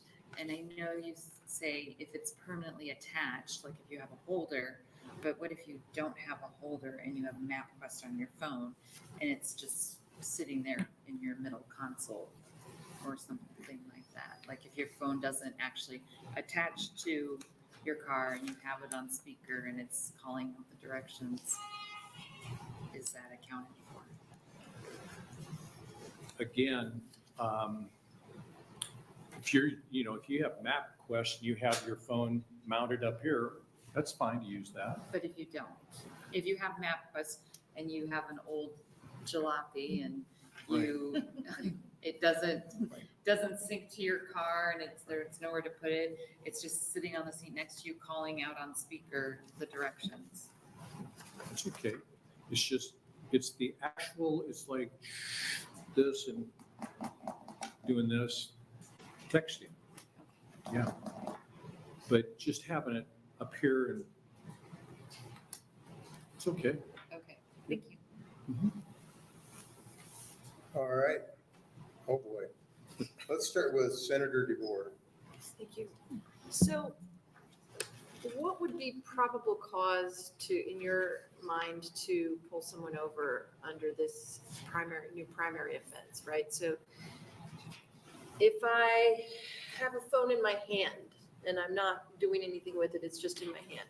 Sometimes this has happened to me. I'm driving down the interstate and I'm just like this. My phone's not on. For whatever reason, it somehow is in my hand. So does an officer have probable cause to pull me over now? No. If you can use your phone and be talking on it. That But is I'm- not illegal. So, Are you sure? so I guess the concern that I have that I'd sort of like to bring to your attention, we'll let Moser ask you a question in a minute, but I'll ask you this one, is exactly how do we, if we're gonna pass a bill like this, how do we help our law enforcement to understand what's gonna constitute probable cause to bring someone over, pull someone over for texting, right? So if I just have this randomly in my hand, or if I'm doing MapQuest on it, even if I'm like MapQuest on it like this and using my hands, how can I as a police officer know whether what I'm doing is one app or another app, whether I'm using the texting app or a different app? And then all of a sudden we're pulling people over and then I start to worry, you pulled them over, you find some other thing, right? You find some egregious thing. They've got, bags of illegal drugs sitting in the seat next to them, but the only reason you pulled them over is because you thought that it was a text, but in fact, it's not a text. They're doing some other application, they're shopping on whatever, and they are doing that. Now, you've pulled them over, but your probable cause was for texting, they weren't texting. I start to worry about what happens with this. These are questions I will ask a law enforcement officer, but I'm just. There's obviously going to be some latitude here for judgment of the officer and for the person that they're stopping. If it goes to a court of law, for instance, timestamps and such. I understand your question, and technology is certainly changing, but today we know that, and you've got all the graphs on the handouts that we gave people, that right now our young people, and actually people of all ages, grandpas are texting while they're driving.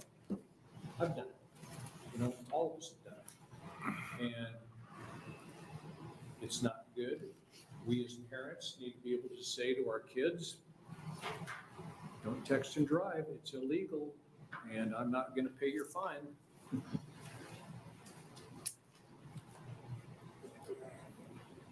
Senator Frederickson. Thank you, Chair Moser. Thank you, Senator Lippincott, for being here and for bringing this bill. I appreciate your commitment to road safety and the safety of everyone who's using our roads. I was just reviewing the bill really quick, and similar question, I appreciate you pointing out on page 3, I think lines 5 through 9, it specifies that if you have, hands-free, and so I think that's prudent and a wise addition to the bill or wise language for the bill. My question is, so I'm thinking about how in my vehicle, I have, when you plug in your phone, Apple CarPlay or whatever comes up, and you can call people and talk to Siri and do all those things. But occasionally on the screen, it's sort of like a little thing, you're interacting with that and using similar to what you'd be doing if you're texting, but it's on the actual vehicle. Where does that lie with this, sir? This bill just addresses a handheld, not a car installed device. Got it. Usually the automobiles are designed in such a way to make things, your eyes only have to move maybe 5 degrees off of straight ahead to engage that device.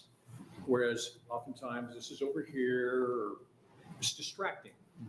So 2 separate issues there. Yeah, this does not address automobile installed devices. Thank you. Further questions? Seeing none, thank you, Senator. Thank you, sir. Supporters of LB 1033. Good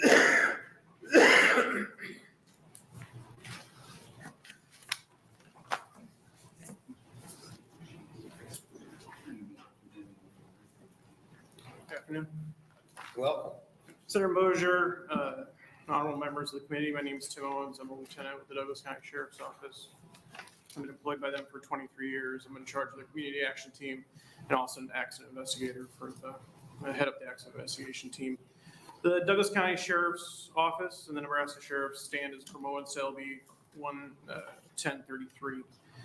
In 2021, nationally, there were 3,522 people killed and an estimated 362,000 people injured in motor vehicle crashes involving distracted drivers.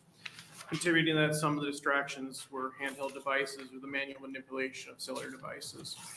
Those statistics remain steady from 2018 to 2021 at roughly 8% of those accidents.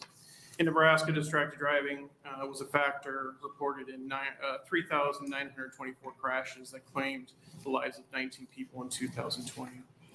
Also reported in 2020 by the Nebraska Department of Transportation Safety Office, 31% of crashes involving drivers 19 or younger. Handheld use or manual manipulation of cellular devices was listed as a contributing factor in those collisions. Adjacent states like Kansas, Colorado, Wyoming, and Iowa have primary enforcement laws of texting and driving. Observations of primary enforcement states have showed rates of driver handheld cell phone conversations were an estimated 24 to 76% lower than expected. In short, the driving behavior was very responsive. Driver behavior was very responsive to cell phone laws. Studies continue the effects of primary enforcement, reducing crashes and fatalities. Our agency, since 2019, has investigated 35 accidents which motorists were distracted by manually operating wireless communication devices at the time of collisions. Those suspected fatal accidents linked to cell phones use cannot be confirmed due to the lack of firsthand observation or even reporting hesitancy. Aligning Nebraska's primary enforcement state with primary enforcement states will contribute to safe driving habits and overall reduction of collective distracted driving habits will make those traveling in Nebraska safer. Thank you for your time. I know there's probably some questions. Questions? Yes. Senator Bosn. Thank you. I did not catch your last name. I Oh, apologize. Owens, sorry to spell Owens. it Nope, for the that's record. okay. And Yes. spell it too, please. It's Tim Owens, T-I-M, Owens, O-W-E-N-S. Thank you. Sorry, I just wanted to address you correctly and I didn't hear it. Okay, so right now, Colorado, Wyoming, Kansas, and Iowa have this as a primary offense. Okay. Do you know how long ago approximately they changed that from a secondary? Were they previously secondary offenses or were they always? I do. Okay. You weren't a sheriff there? No, I was not. Simultaneously? Okay. I guess my point being, I wondered what their accident rates had changed from when they were a secondary. So as a law enforcement officer, and I have some experience dealing with law enforcement as a previous prosecutor, walk me through how this will work. Because if I were to review this as a filing, let's say you give me a police report that Senator Brandt was texting while driving, determined that what he's actually doing on his phone, sort of to piggyback off of what Senator DeVore was saying, is a violation without being a person in his car or having a camera in his car or knowing what they were doing. Because my concern is, how will you prove it? Will you be able to do a warrant and get their phone transcripts in order to see what time their text message was sent or received or read? Will it end at Senator Brandt lying to you and saying he wasn't on his phone and then you have to just walk away? What does that look like? Yeah, I think there's several different avenues that we have. I think, first of all, I think the bill also states the vehicle has to be in motion first. It's just not a vehicle that stopped. So if we see a vehicle in motion and someone is actively typing on that, I would believe that would be a probable cause to stop the vehicle. And then you'd have to ask follow-up questions. You would have to do a little bit of investigation into that violation, just like other traffic violations. I think you would bring that together. If it fit the law, the violation, the information that you obtained, and the observations that you made, that gave you enough reasoning, I believe you could write the citation at that time.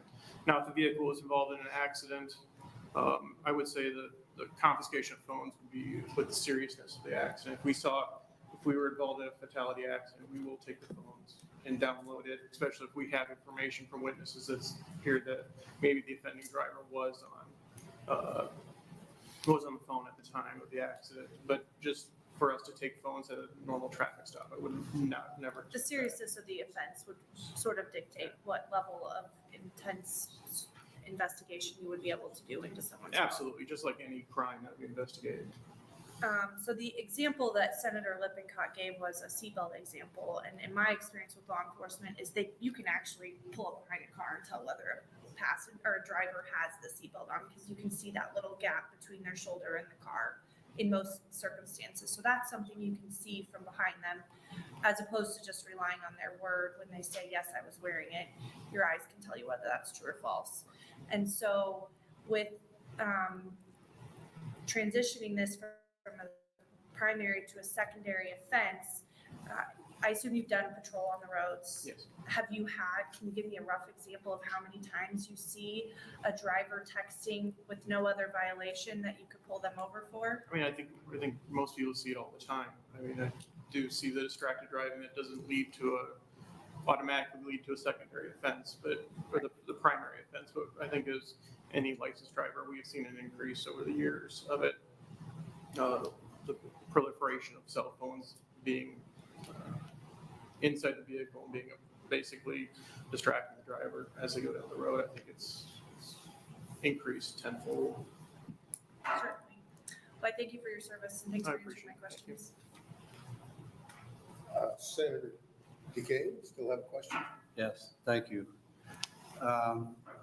Going off of what Senator Bosn and Senator Brandt alluded to earlier, first of all, thank you for trying to make our highways and streets safer.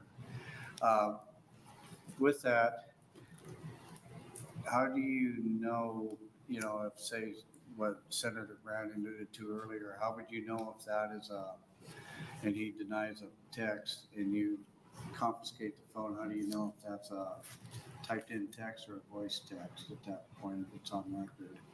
We would get that to somebody who's trained in cell phone downloads.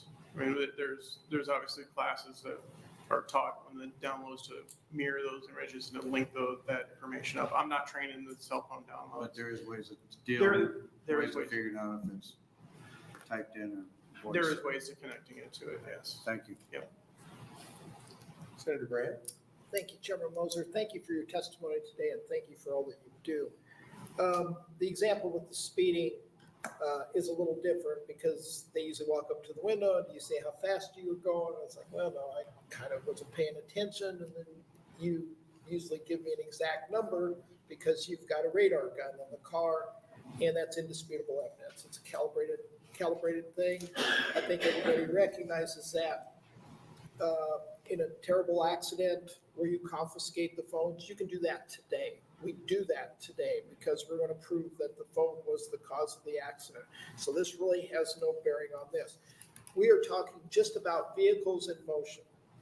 And if you're going down the street and it appears they're distracted, they probably swerved, which would give you cause to say that they crossed the center line or some other reason to stop them for a primary, and then you can get them on the secondary. I mean, is that a likely scenario today? Yes, I mean, you have to observe that primary offense and then cite for that primary offense. Okay, so I guess my concern is the technology someday will allow us or allow the texting or the phones to be turned off internal to the vehicle so that this will no longer be a problem, because I can just see a ton of problems in a courtroom on these. Basically will be minor offenses because in the event of an accident, it is turned into something totally different than stopping the car in motion. So I guess I see this as needing some more work here. Unless am I missing something? I mean, is it absolutely obvious to you as a seasoned patrol officer that you can observe a car and without question know they are texting and not doing something else on their phone? I don't think you can prove 100% that they're texting without being inside that vehicle. That's correct. I mean, I don't think any of us seeing somebody down the road manipulating a phone, I think it gives us a reason to stop the vehicle and inquire and get that additional information that was a violation or not. Sometimes in law enforcement, we don't have the ability to make to write a citation or make an arrest if we don't have that evidence, that probable cause to write the citation. I am absolutely not opposed to pulling the car over, particularly with our younger folks, and saying, hey, you know, I saw the phone up there, stop it, don't do it. But I am a little concerned that this could get kind of gummy once it gets to court, at least the way the bill is written now. If there's a way to improve it, I'm all for it. So, but thank you. Senator DeBoer. Thank you. Thank you for being here for your testimony. One of the questions you may have heard me kind of mentioning before, I think is a problem generally with it, which is that if I'm texting on my phone, it's illegal. Now is a secondary offense. But if I'm typing a memo to myself in my phone, it's not illegal because it says, no person shall use a handheld wireless communication device to read a written communication, manually type a written communication, or send a written communication while operating a motor vehicle which is in motion. So if I am shopping, swiping through lawn chairs, what is it? I don't know what that is. I'm old. So I mean, like so there's some concern there that I have that we have not actually gotten at what we're trying to get at, which is all manipulation of the handheld device along a certain line.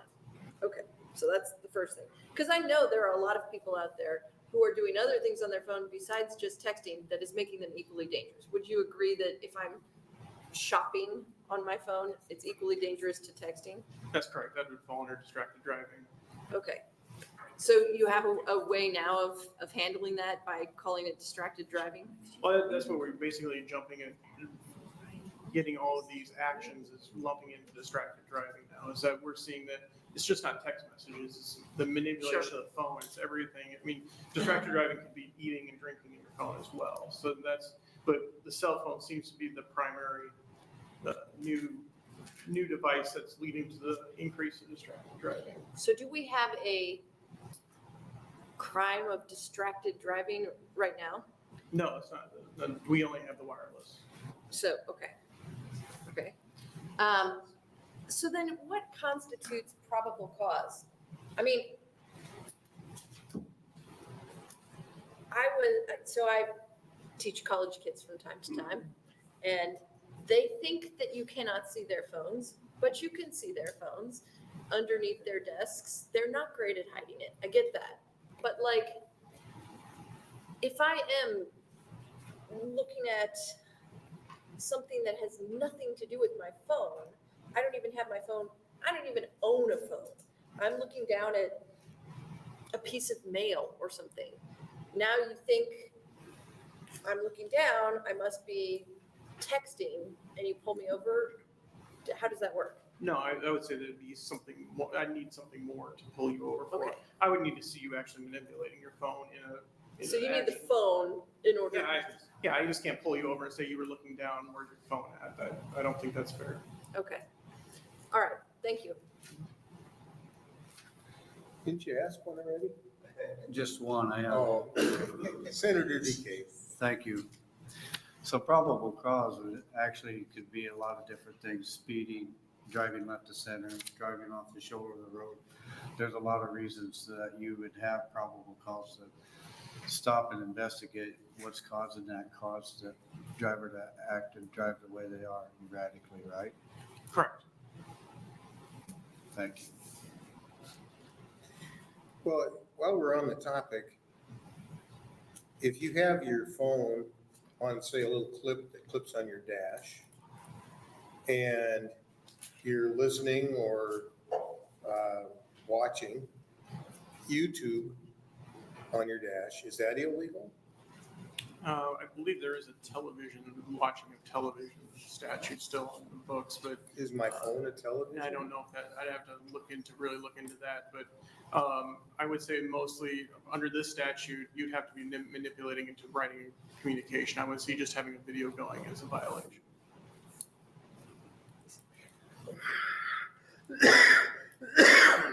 Apologize for the cough.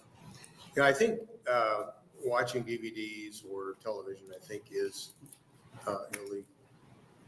But I know a lot of people, and they'll listen to videos or, you know, maybe glance down while you're driving.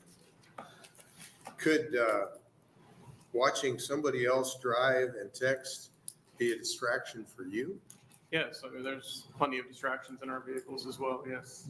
We have a lot of people talking to us. We got computers ringing. The radios radars are yakking. going. Yeah, so we have our own complications. Okay, any other questions? Thank you for your testimony. More supporters?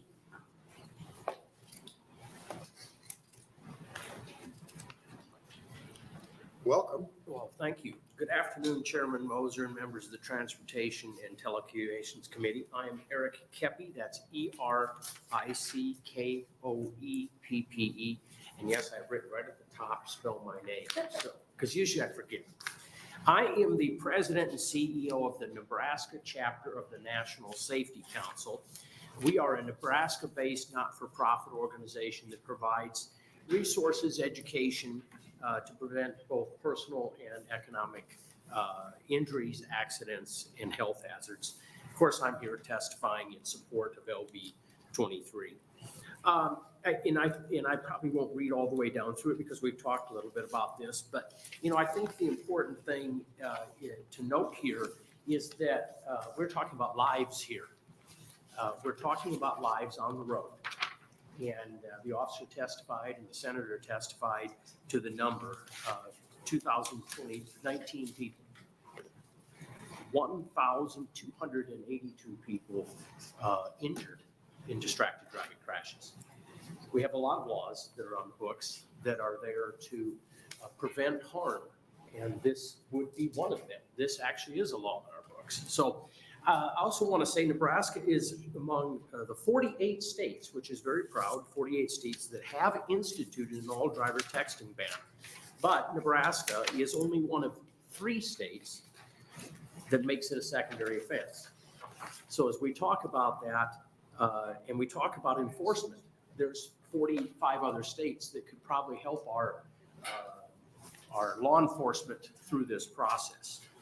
According to a 22 report by the Governor's Highway Safety Administration, secondary offenses impede distracted driving enforcement and send a message to both the officers and the drivers that the law is not a priority.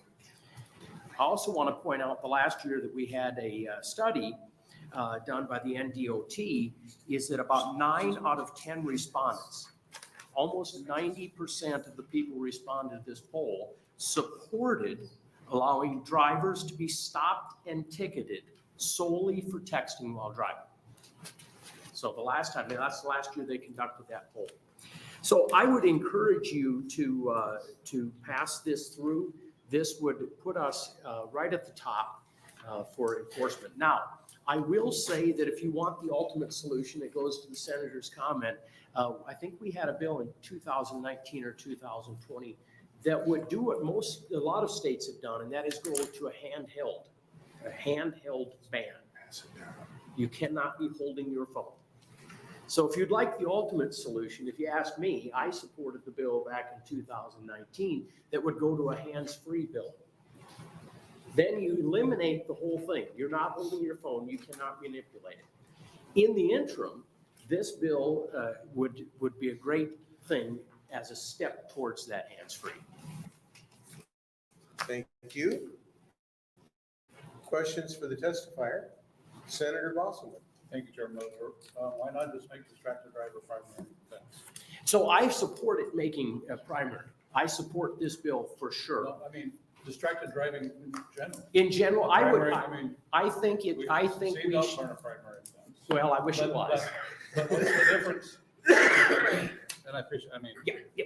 So if I'm standing here, if I'm sitting in my car, talking on my phone or texting, or I've got earbuds in and I'm talking, I'm distracted because I'm talking to that person. Why are we picking and choosing what's distracting on? You've got, I agree, 31% is a number we don't like, we don't want to see, but there comes a point in time where responsibility has to be responsibility. So if you're gonna do distracted driving, that's all. But I have concerns that have been expressed here by others as to when and how that law enforcement officer can stop an individual and when and how that may be used or abused in the case. I have concerns with that, but you know, you can stop someone for distracted driving now. And I'm thinking more of the texting and driving, those type of things are found out after an accident. One comment that the sheriff made earlier that raised my eyebrows a little bit, I'm concerned I wrote it down. He talked about confiscating the phone and searching it. How do I know, the question was asked, how do I know how do you know if I was texting? Well, we'll take your phone and we'll have a forensics ticket for texting and writing. You know, where does this go? Where does it stop? That's.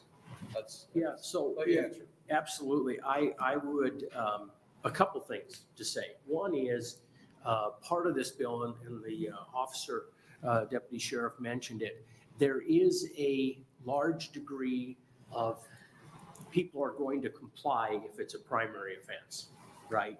They'll know they can get pulled over. So there is some level to that. That me knowing that I can get pulled over for texting while driving, I'm probably not going to do it, right? There's a certain level of those people. Now, to your ultimate question, would we be better off with a more modern distracted driving bill that would prohibit the use of any electronic device and manual manipulation? I believe we would be better served by that. And we would probably be better served, as I said, with a hands-free law where I don't have any electronic device in my hand. It is against law. A number of states, and I think in the form that I handed out to you, there's a chart with a lot of states. And one of the ones they have in there is handheld ban, and it's in that first column. So there's a lot of states. I remember Arizona kind of skipped over the whole texting and driving process because they had the same arguments that you all had. How do I know? So they just went to a handheld ban. You know, they just said, you can't hold it. That way you're not manipulating it. Yeah, follow-up question for you real quick. I appreciate the data and stuff. Yeah. Do you have any data that says once these laws came into effect, what effect that actually had? Because I see distracted driving, but that's included with other offenses, other things. But is there a report that you have that shows that once this type of a bill or a hands-free bill comes into effect, if there's been an actual reduction, what that is? So that is information I can get to the committee. I don't have it with me today. Kind of wish I would have brought it now that you asked it, but I will certainly get that information to the committee because there's evidence that people comply with these bills, with texting and driving laws. And I think that was your question earlier. People do comply with them, just like they comply with a lot of other traffic laws. Thank you. Yes, you're welcome. Thank you. Senator DK. Thank you, Speaker Moser. Going off of what Senator Bosn just asked about, you know, going from the action to the reaction. If you have the action of actually texting, and when it comes to distracted driving, you could be receiving a text and looking down and be distracted by just reading it rather than actually doing both procedures of that, you know, texting and just reading it. So that's where, you know, erratic driving or distracted driving, I think would come into place a little bit more. Yeah, it would be doing that. It would be changing, you know, if you talked about it, it would be changing music on your phone. I'm listening to this, now I'm going to try to find a different song. I think the statistic is, and Brian from AAA might be able to correct it when he comes up, but I think the statistic is it takes an average of 5 seconds. They're talking about when they're reading or typing a text, right? And at 55 miles an hour, that's the distance of a football field that you are not paying attention to driving your car. I mean, we are talking about very large consequences. We're talking about an urban area, but we're also talking an rural area. We're traveling very quickly. So certainly I support this bill. What I would say is, and I think that was my offer, is if the committee now or in the future, or senators now and in the future wanted to take it to the next step, that would really get to the heart of the issue would be to pursue a little broader, maybe a little more modern, and make it hands-free. Okay, thank you for your Thank you testimony. very much. Anybody else here to speak in support?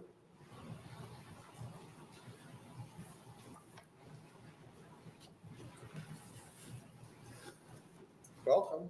Thank you very much. Good afternoon, Senator Moser, Chairman Moser, and the Transportation Telecommunications Committee. My name is Brian Ortner. It's BRIAN ORTNER, resident of District 20, Senator Frederickson, and I'm the Public Affairs Specialist at AAA Nebraska of the Auto Club Group. On behalf of AAA and its more than 224,000 members in Nebraska, I'm here to testify in support of LB 1033, which will raise the penalties for use of handheld electronics such as cell phones while driving. Distracted driving presents serious safety concerns for all who use our roadways. This bill would take positive and long overdue steps forward in strengthening Nebraska's distracted driving laws. AAA membership has consistently voiced its concerns about the dangers and costs associated with distracted driving. And distracted driving has become an epidemic on our roads. Information from the DOT in Nebraska in 2020, there were 3,924 drivers involved in distracted driving crashes in the state. 19 of those were fatal. That's the highest on record in fatalities on the DOT's website recorded since 2011. And Nebraska must take action to address this important issue. AAA is committed to continuing our educational and public awareness efforts to curb distracted driving behaviors. And we thank you for your attention to the public policy aspect of this traffic safety crisis. Thank you. And I close by encouraging your support of LB 1033, and I'm here to answer any questions. Senator Bosn. Thank you, Chairman Moser. Thank you for being here today. Yes. Can you tell me how many of those 19 fatalities were wearing a seatbelt? I did not pull that information from the site, but I can find that out for you. Okay, thank you. Yep. Okay, thank you very much. Appreciate your testimony. Thank you. More supporters? I don't know if I mentioned earlier, we had 14 letters of support, 2 letters of opposition, and 1 in the neutral on LB 1033. Welcome. Good afternoon, Chair Moser, members of the committee. My name is Ryan McIntosh, MCINTOSH, and I appear before you today as a registered lobbyist for the Nebraska State Volunteer Firefighters Association and the Nebraska Fire Chiefs Association. I'm here today in support of LB 1033. Over the last several decades, we have seen the numbers of our volunteer fire and rescue personnel diminish across the state. While that has happened, we've seen an increase in the number of calls that are made to our fire and rescue personnel for car crashes. Talk to your local fire chiefs, those numbers are truly astounding as I talk to our chiefs across the state. Each year, more and more of these rescue calls are a result of cell phone use for driving. And just to respond to a couple of comments that were made, distracted driving, to my knowledge, is not something that is contained anywhere in Nebraska statute. However, we do have careless driving, negligent driving, and reckless driving, which are all of subjective standards, but somehow our criminal justice system has managed to enforce these. So I would suggest that this is not going to cause some sort of enforcement issue. And again, as Lieutenant Owens mentioned, driver behavior has responded well in studies that were conducted in other states. I don't have any firsthand knowledge of these studies, but I trust that he's referring to correct information. So with that, I'd be happy to answer any questions. Well, I guess seeing none, thank you. Thank you. More supporters for 1033? Supporters for 1033? Okay, opponents to 1033? Welcome. Thank you. Good afternoon, Chair Moser and members of the committee. My name is Spike Eichholt, S-P-I-K-E. Last name is E-I-C-K-H-O-L-T. I'm appearing as a lobbyist for the ACLU of Nebraska and the Nebraska Criminal Defense Attorneys Association in opposition to the bill. I'm sorry, I'm getting over colds. I'm sorry for my voice. I did visit with Senator Lippincott last week and this week and explained that we would be opposing the bill, and I kind of gave him some reasons why. I probably should have prepared a written statement, but I have to confess, I thought the hearing was tomorrow. I'm used to being here on Wednesdays, so this day kind of snuck up on me. This, I want to make a couple things clear. First, it is a crime to text while driving, while your vehicle's in motion. It's a secondary offense. So in other words, you'll still get a fine if you're found guilty of this. You'll still have 3 points put on your license that goes to eventually you losing your license and possibly impacting your insurance. So this does not necessarily increase a penalty or even make anything criminal that's not already criminal. But what this does do is it makes a primary offense and allows a law enforcement officer to pull somebody over based on the officer's observation of someone texting while the vehicle's in motion. This has been a secondary offense in Nebraska since it was first made a crime in 2010. And there have been numerous efforts over the years to make this a primary offense, but it's not been done. The law is, and Senator DeBoer asked about this, the law is clear, and Senator Bosn probably knows from her practice, that any traffic infraction, no matter how minor, is probable cause to stop somebody. So unless the legislature protects it otherwise, which they have here, and they have done with seatbelts. So if an officer sees somebody using their phone, texting, or reading a written communication, that's probable cause to stop them. The officer does not have to observe bad driving. The officer doesn't have to observe anyone driving in a careless or reckless way. The crime is committed by simply receiving a written message, which is not necessarily the same as text. For instance, you could get a message about a snow squall, and you're looking down trying to figure out what that is. You're reading the written communication sent to you. That's the violation. We don't have a crime of distracted driving, but we have crimes that address distracted driving, and perhaps they could be bolstered. We have following too close. We have not using a turn signal. We have driving too slow. We have driving too fast. We have driving carelessly. We have failing to maintain a lane. All those are primary offenses. The bad driving can be addressed. This will do something more, as Senator Bosn addressed earlier. The concern that ACLU has is that we already have a marketed disparity with people of color being pulled over and stopped for a variety of reasons. We all have our phones with us in our cars. We don't put them in the trunk. We don't put them in the glove box. This will allow law enforcement really to stop anyone for virtually any reason. And it's not just the actual observation of the officer. There are a number of cases that permit the officer to have a good faith, reasonable misunderstanding as to fact and as to law that will support the stop. So if the officer doesn't actually witness someone texting, but it's reasonable perhaps that the officer thought they were because he saw them looking at their phone and looking at MapQuest, how's the officer to know that? I'll answer any questions if anyone has any. Senator It wasn't Bosn? very quick. Sorry.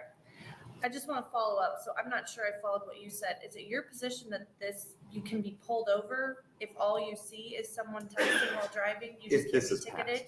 If this is passed. Okay. That's what I was So trying to you say. agree that right now, I can't, even if I'm seen doing it, I can't be stopped and told, hey, you were texting while driving. I just wanted to give you a courtesy warning that you can't do that. That's correct. Okay. I just want to make sure I understood you correctly. So long as you're driving and not committing any other infraction. And is it hard to find any infraction in your experience? My experience, no. But perhaps I'm a bit biased to the issue, but if you look at Chapter 60, we have a whole series of traffic infractions that criminalize and make it an offense to do bad things. Not even traffic moving violations, but not having a current plate or not having a current registration. That's a reason to stop somebody. You don't need much more.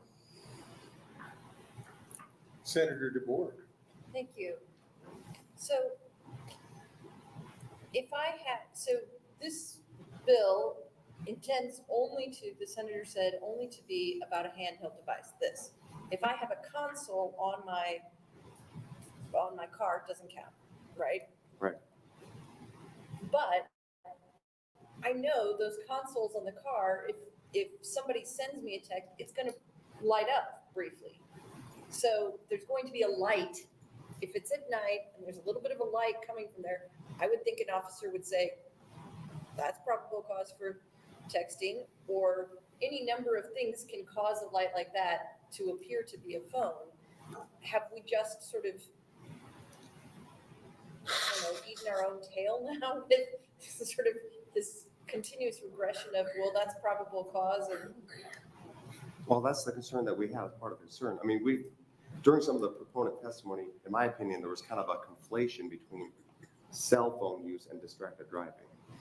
You know, when you talked about a console in a car, sometimes just the vehicle itself is tricky enough to figure out, right? Whether it's thinking with your phone or not, just trying to figure out the map feature, the radio, whatever. Those things are, I would suspect, lumped under the category of distracted driving. Passengers in the car could be distracted driving. And I don't fault Senator Lippincott for this, because I think what he's trying to do is just address this carve-out that we've had for texting while driving. But I don't know if that's going to address all the things. So in some respects, it doesn't do enough. so I guess, is there such a thing, distracted driving, that we could create that would say, if you have the phone in your hand and you swerve, now you've done distracted driving. So it's had an effect on your driving. Or if you get in a car accident and they discover, okay, well, that would still be currently because it's a secondary offense. But I'm saying, is there a way to add, like, you have to do something with the vehicle that would make this so it's not just. I would respectfully answer, I think that's already a crime. If you swerve, which I think means you go out of your lane, that's an offense. Fail to maintain within the lane of the vehicle, or signaling without, or turning without a signal, or changing lanes without a signal. Phone use or not, that's an infraction. I don't think the state needs to show, well, you're on your phone. It's not a defense for me to say, yeah, he didn't use a turn signal, but he was on his phone, so therefore, case gets dismissed. That doesn't work that. So what you're saying is basically we should criminalize the bad driving and not the cause of the bad driving. That's right. And I would submit that many of the offenses that we already have addressed, at least most of those, if not some of those issues.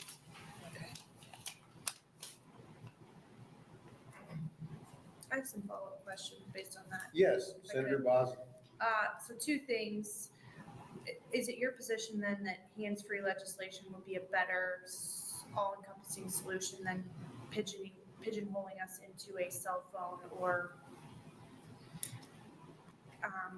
would that alleviate some of the concerns for pulling over minority population or anything like that? The concern we have, if I could just answer it this way, and then I'll try to answer your question. The concern we have about a disparate impact on this crime is that we all have our phones with us always. I don't know if you can seize, actually what Senator Brandt said earlier, I don't know if the county attorney would authorize seizure of a phone in a traffic infraction, but presumably it's a crime. It could be evidence of that crime. I think law enforcement could just take it and confiscate it and then try to get a warrant to see. That's a concern we have, is that it's just such an omnipresent, that's the right word to say it, it's just always sort of there. It depends what that hands-free legislation would be.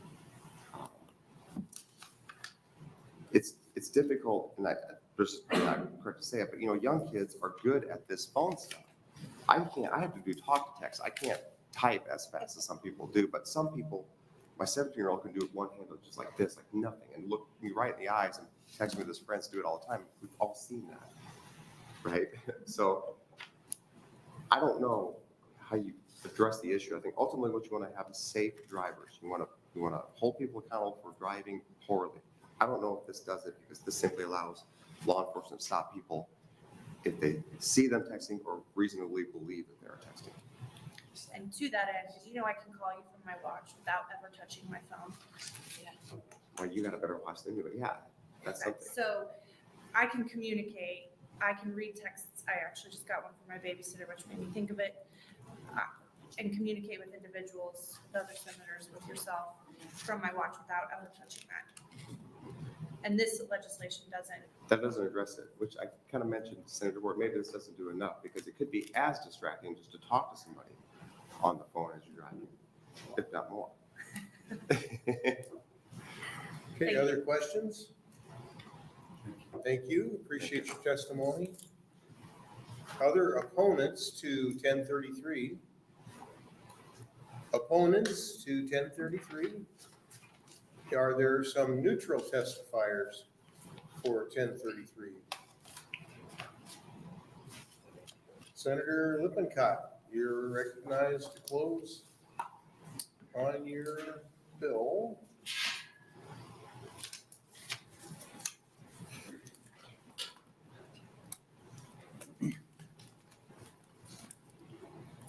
Just very briefly, a lot of things are illegal. We've discussed those things.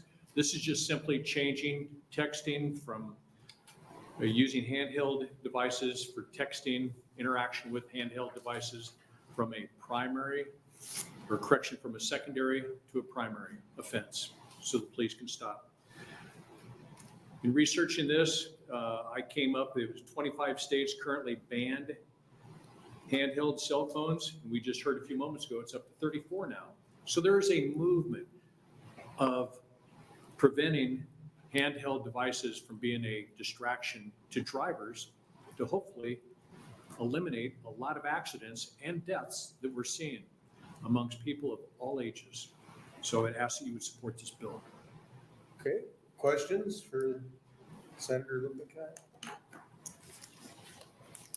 You know, I recall somebody in an accident had dropped their soda from their hand, it hit their leg, fell on the floor.